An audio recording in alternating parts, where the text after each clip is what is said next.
Revenue వ్యవస్థని రకరకాల పేరుతో వాటిని ప్రక్షాళన చేసుకుంటూ భ్రష్టు పట్టిస్తూ వస్తున్నారు. సో గత ప్రభుత్వం కూడా వాళ్ళకి ఏవైతే స్వార్థపూరితంగా ఆలోచించి వాళ్ళ పేరుతో భూములు చేసుకోవాలనుకుంటున్నారో కాబట్టి ధరణి పోర్టల్ కానీ అలాగే ఈ విఆర్ఏ వ్యవస్థలు రద్దు చేయడం ఇవన్నీ చేసింది అని. బట్ ఆ కుట్ర కాంగ్రెస్ పార్టీ పన్నుతోంది. మేమంతా కూడా సదుద్దేశంతోనే తీసుకొచ్చామని బీఆర్ఎస్ నాయకులు చెప్తున్నా. సరే, వాళ్ళు రద్దు చేయడానికి వీళ్ళు తీసుకురావడానికి మధ్యలో బీజేపీకి సంబంధించి ఏం చెప్తారు దీన్ని? ఇక్కడ ముందుగా రామ్ గోపాల్ గారికి ధన్యవాదాలు. ఎందుకంటే మాకు తెలియని విషయాలు ఎప్పుడో స్వాతంత్రం నుంచి వచ్చిన విషయాలు చెప్పారు. అయితే నేను నా పరిధిల వరకు తెలిసినటువంటి విషయాలు కొన్ని విషయాలు చెప్తా. ఈడ అందరికన్నా ముందు ఆలోచించాల్సినటువంటి విషయం తెలంగాణ ఉద్యమం అనేటువంటి సెంటిమెంట్తో చేసినటువంటి కుంభకోణాలు చేసినటువంటి అన్నీ మనం ఈ 10 సంవత్సరాలు చూసినాం. అందులో ఎవరు తెలియనటువంటి రహస్యం ఏంటి అని అంటే, గతంలో ఆయన 2-3 సార్లు ఎమ్మెల్యే చేసిండు, మంత్రిత్వ శాఖలు చేసినటువంటి కేసీఆర్ చాణక్యుడు. ఆ చాణక్యుడు ఏం చేసిండంటే, అసలు దొంగతనం పట్టుకోవాలంటే ఎట్లరా, దొంగలు ఏడబట్టుకుంటారు మనల్ని అని ఆలోచించిన తర్వాత ఆయనకు అనిపించినటువంటి మెయిన్ మూలం ఏంటంటే విఆర్ఎల్. వీళ్ళిద్దరిని రద్దుపరిస్తే మనం చేసేటువంటి స్కామ్ ఎక్కడ బయటికి రాదు, దాని విషయం ఎక్కడ రాదు. తెలియకుండానే డిజిటల్ స్కామ్ చేయాలనేటువంటి ఆలోచన ఆయన పన్ని చేసినటువంటి కుట్రలనే వీళ్ళిద్దరిని తీసిన తర్వాత జరిగినటువంటి విషయం సాధారణం. దానికి తోడు ప్రజల్ని ఆయన ఎప్పటి నుంచో చెప్తున్నటువంటి వాగ్దానంలో కొన్ని విషయాలు చెప్పిండు. రెగ్యులరైజ్ చేస్తాము, ఎప్పటి నుంచో ఉన్నటువంటి భూములు వాళ్ళు రెగ్యులర్ చేస్తాం, 58-59 సర్వే ప్రకారం, ఏదో 58-59 జీవో ప్రకారం చేసాడు. దాంట్లో ఏముంది, 110 గజాల్లోపు 110 గజాల్లోపు ఉన్నటువంటిదేమో 58 జీవో నంబర్ 58. దీంట్లో ఎక్కడ ఇబ్బంది లేదు. ఇదంతా మధ్యతరగతి పేదవాడు ఉంటాడు. ఈ 59 జీవో ఏదైతే ఉందో ఇది చాలా భయంకరమైన జీవో. దీంట్లో 100 గజాల నుంచి దాటి ఎకరాల వరకు ఈ 59 జీవోనే ఇప్పుడు అందరూ పసిగట్టాల్సిన విషయం. దీన్ని అందరూ కూడా మర్చిపోయారు. ఎట్లా మర్చిపోయారు అంటే, ఎటు తిరిగి మళ్ళీ ధరణి టాపిక్ మాట్లాడుతున్నాము, లేదా ఇంకో విషయం అంటున్నాము. ఇవాళ విఆర్ఓల్ని మళ్ళీ పునరుద్ధరిస్తామన్నా, లేదా ఈ విషయం మాట్లాడుతున్నా, మళ్ళీ ఈ 59 జీవోనే చాలా ఇంపార్టెంట్ అయినటువంటి జీవో. ఈ జీవోని బేస్ చేసుకొని ఇప్పుడు ఉన్నటువంటి ప్రభుత్వం కదలికలన్నీ తీసుకొని వచ్చింది. ఇప్పుడు గతంలో వాళ్ళు తప్పు చేసారు, విఆర్ఓలు తప్పు ఉన్నారు అని చెప్పి అంశం ఉన్నప్పుడు, లేదా విఆర్ఓలను చేసినప్పుడు కూడా ఏం మాట్లాడినటువంటి కాంగ్రెస్ పార్టీ, అందులో 83% విఆర్ఓలను రద్దు చేసినటువంటి బీఆర్ఎస్ పార్టీ రద్దు చేసినటువంటి వాళ్ళందరినీ 83% ఎక్కడెక్కడో రిక్రూట్మెంట్ అయిపోయారు, కొంతమంది మాత్రమే ఉన్నారు. ఇప్పుడు ఆ మిగిలిన వాళ్ళని మళ్ళా నేను తీసుకొని వస్తా, ఆయన తప్పై నేను మళ్ళీ రిపీట్ చేస్తా అంటే అవకాశం ఏంది? అదేందో వాళ్ళకి అర్థం కావాలి. ఎందుకు చేస్తున్నారు? ఈ 59 జీవో ప్రకారం ఉన్నటువంటి ఆ కోకాపేట కానీ అట్లాంటి ఉన్నటువంటి చాలా విలువైనటువంటి భూములంతా కూడా ఎవరో కబ్జా చేసుకొని ఆ కబ్జా ద్వారా వాళ్ళు అక్కడ లబ్ధి పొంది దాన్ని రెగ్యులరైజ్ చేసుకున్నారు. అదంతా ఇప్పుడు ఉన్నటువంటి ప్రభుత్వాన్ని తెలిసింది. దీనికి కారణం ఏంద్రా అంటే, మళ్ళీ వెనక్కి నుంచి వస్తున్నారు. ఎక్కడ? మళ్ళా విఆర్ఓ, మళ్ళా ధరణి. అంటే ఈడ దొంగ కనబడుతున్నాడు, దొంగను పట్టుకోవడానికి ఏంద్రా అంటే ముందటి నుంచి వలేస్తున్నటువంటి ప్రభుత్వం ఇప్పుడు కాంగ్రెస్ ప్రభుత్వం. నిజంగా కూడా ఒకవేళ జరగాలనుకుంటే మళ్ళీ విఆర్ఓలు చేయాల్సినటువంటి అవసరం లేదు. ధరణిలో ఉన్నటువంటి విషయాలల్లో ఏం జరిగింది, ఏం సంగతిని చూడాలి. ధరణి రద్దు చేస్తున్నాడు, దాని విషయం మీద మాట్లాడాలి. 59 సర్వే ప్రకారం జరిగిన 59 జీవో ప్రకారము ఎంతోమంది అవినీతి పరులు ఇలా కబ్జా చేసుకోవడానికి కారణం ఎవరు అంటే పేదవాడు కాదు, రాజకీయ నాయకులు.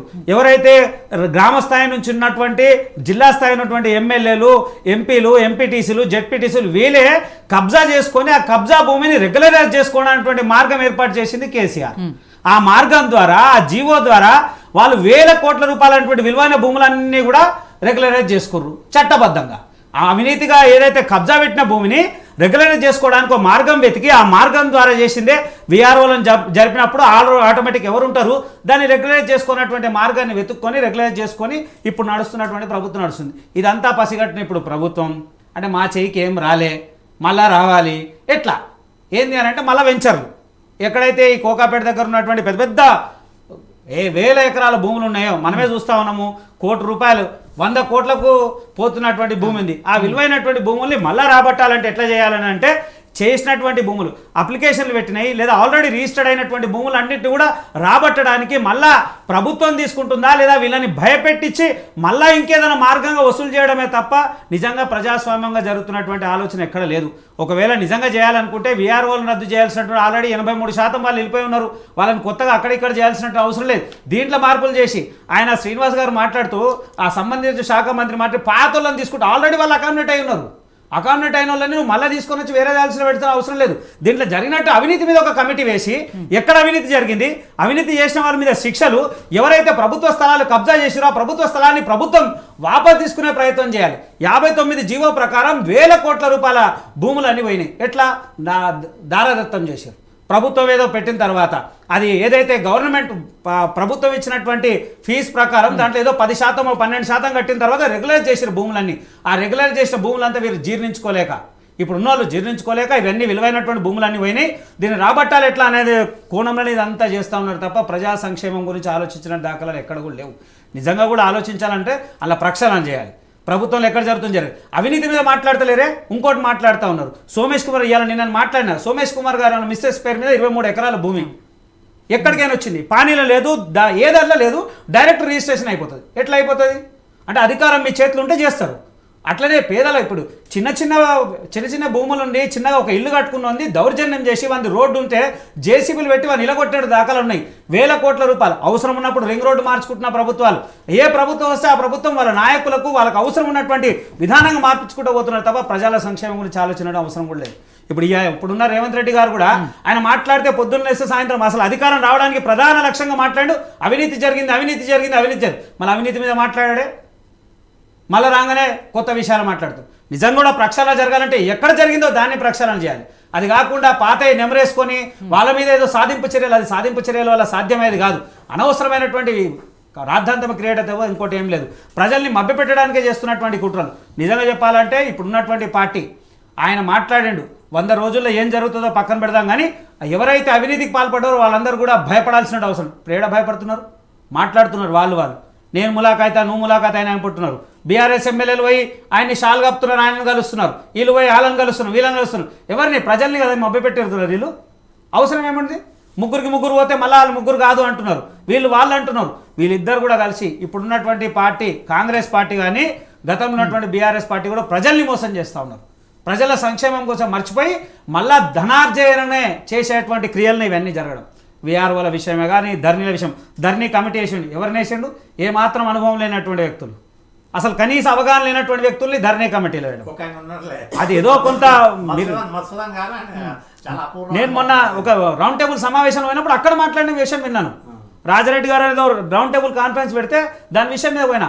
ధరణిలో కూడా జరిగినటువంటి విషయం, ఒక ధరణి రేఖ ముందు ఒకవేళ రెవెన్యూ మీద కలెక్టర్ ఆఫీస్ కానీ పోలీస్ స్టేషన్ కానీ సంబంధించి అయితే 25-20% కన్నా ఎక్కువ కంప్లైంట్స్ వచ్చేది లేకుండా ఇలా ధరణి వచ్చినాక 45% కంప్లైంట్స్ పెరిగినాయి. ప్రతి ఒక్కడు ఏ సమస్య వచ్చినా వీళ్ళు ఇప్పుడు ప్రజా దర్బార్ వీళ్ళు పెట్టినా, ప్రజల సంక్షేమం కోసం పెట్టినా అన్ని రెవెన్యూకి సంబంధించినటువంటి సమస్యలే. అంటే ఎలా సమస్యల్ని క్రియేట్ చేస్తున్న ప్రభుత్వం ఇంకో ప్రభుత్వం ఆ సమస్యలతోనే లబ్ధి పొందడానికి ప్రయత్నం చేస్తుంది తప్ప ప్రజల సంక్షేమం గురించి ఎక్కడ కూడా ఆలోచిస్తలేదు. నిజంగా ఈ ప్రభుత్వం ఒకవేళ ప్రజల సంక్షేమం గురించి ఆలోచించాలంటే చేయాల్సింది పాత వాళ్ళని తీసుకురాదు, కొత్తగా ఏం చేస్తే బాగుంటుంది, ఎట్లా చేస్తే బాగుంటుంది. టెక్నాలజీ పెరిగింది, ముందట్లేక కాదు. నేను ఒక 10 ఏళ్ల కింద సర్వే అంటే గొలుసులతో సర్వే చేస్తుండేవాళ్ళు. ఇలా టెక్నాలజీపై ఒక మిషన్ పెడితే శాటిలైట్ ద్వారా సర్వే చేస్తున్నాడు. నువ్వు సర్వే చేసినప్పుడు ఈ భూమి ఎవరిది అని నువ్వు ఒక్కసారి మార్క్ చేస్తే ఎవరు వచ్చి కూర్చోాల్సిన అవసరం లేదు కదా. అట్లాంటిది టెక్నాలజీ వాడుకొని ప్రభుత్వాన్ని ప్రజల సంక్షేమం గురించి ఆలోచించి విడిచిపెట్టి ఇప్పుడు అంత అయిపోయిన తర్వాత కబ్జా చేసుకొని పెట్టిందా?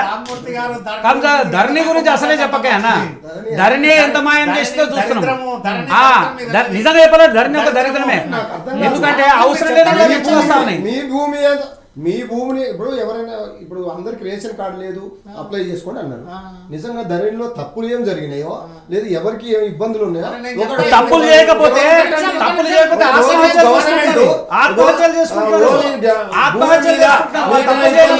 మీ భూమి అక్రమంగా ఎవరికైనా పోయి ఉంటే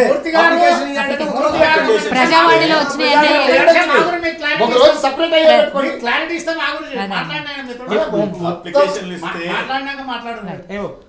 ఏదైతే గ్రామ స్థాయి నుంచి వ్యవస్థల కబ్జాలు చేసుకోవడానికి క్రియేట్ చేసినటువంటి సబ్జెక్ట్ల ఉన్నటువంటి బీఆర్ఎస్ ప్రభుత్వం చాలా కీలకమైనటువంటి పాత్ర పోషించింది.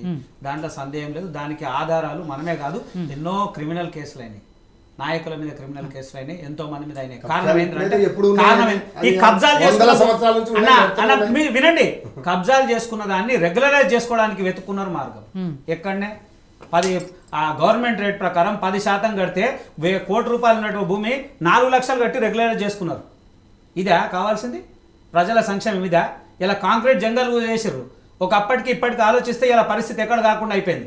నిజంగా కూడా మీరు ఓడిపోవడానికి గల కారణం ఒకటే ఏంది, మీరు ప్రజల సంక్షేమం ఆలోచించి కలర్ఫుల్ బిల్డింగ్లు, కలర్ఫుల్ వాతావరణం, అది కాదు కదా. ఇలా అవసరమైంది భోజనం లేదు. హైదరాబాద్కి ఒకప్పుడు 10 కిలోమీటర్లలో మీకు ఏది కావాలంటే అది దొరికేటువంటి వనరులు ఉండే. ఇలా 100 కిలోమీటర్లు పోతే కూరగాయలు దొరకలేని పరిస్థితులు ఉన్నాయి. సాధారణమైన సరుకులు కూడా ఆస్తి అయిపోయింది. దానికి కారణం ఏంటంటే భూ కుంభకోణాలే అన్ని. అవసరం లేకపోయినా ఇది చేసుకొని కూర్చొని ఎట్లా డెవలప్మెంట్, ఏడికేం డెవలప్మెంట్ అని అంటారు. మీరు అనగానే కాదు కదా, ప్రజలు ఆలోచించాలి కదా. అన్ని ప్రజలు ఆలోచించారు, ప్రజలు మిమ్మల్ని తిరస్కరించరు. ఇప్పుడు ఈ ప్రభుత్వం కూడా మారి ప్రజల సంక్షేమం చేస్తే బాగుంటుంది తప్ప మళ్ళీ వాళ్ళ వ్యక్తిగత ప్రయోజనాలు చేస్తే మళ్ళీ వాళ్ళకి కూడా ప్రజలు అదే గతి చూపిస్తారు.